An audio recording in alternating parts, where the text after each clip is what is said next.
তো এখানে যে কালারগুলো ইউজ করেছি আমি সেটা হচ্ছে অ্যাট ফার্স্ট পিচ কালার, যেটা অ্যাকচুয়ালি লাইট ইয়েলোর মতন দেখতে। আমি যে হাতে নিলাম যে কালারটা, এটাকে পিচ কালার বলে।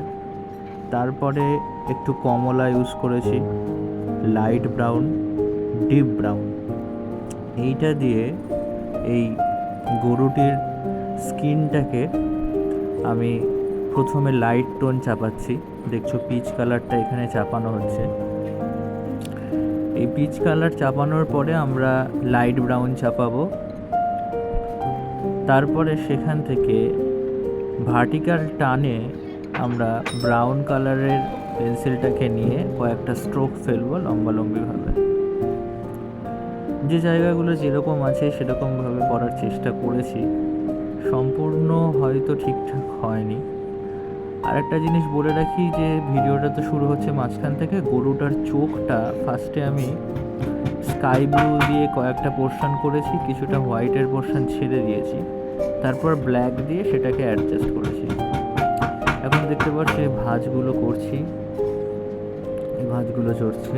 তারপরে একটুখানি আমি পিচ কালারটা অ্যাড করে দিলাম।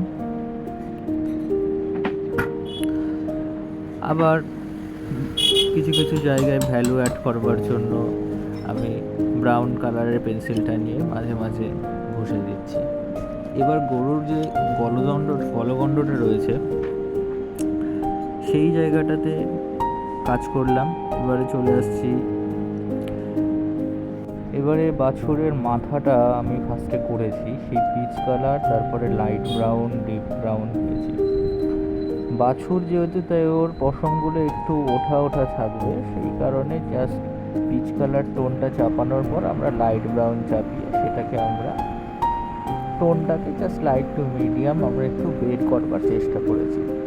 ক্যামেরা দিয়ে দেখলে যখন ছবি উঠবে অথবা খালি চোখে যখন ছবিটা দেখা হবে তখন মনে হবে সত্যি ওর পশমগুলো উঠে রয়েছে। এবার এই পশমগুলো না সামনাসামনিভাবে উঠে রয়েছে, মানে in front to the artist. তাই ওই লাইট ডিপ এটা এতটা করাটা অনেকটা বেশ ধৈর্য সাপেক্ষ ব্যাপার হয়ে দাঁড়াচ্ছে। তো বাদ বাকি স্কিন টোন কীভাবে চাপাচ্ছি তোমরা দেখতেই পারছো, এখানে দেখাই যাচ্ছে কীভাবে স্কিন টোনটা চাপাচ্ছি।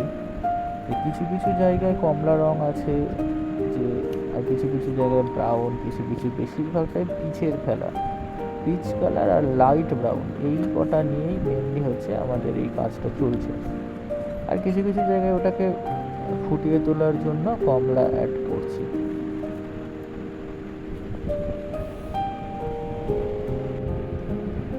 এবারে একটু ফাইনাল রেজাল্টের দিকে আসা যাক, কেমন হলো ব্যাপারটা আপ টু নাও। যে মোটামুটি এরকম পজিশনে এসে দাঁড়িয়েছে।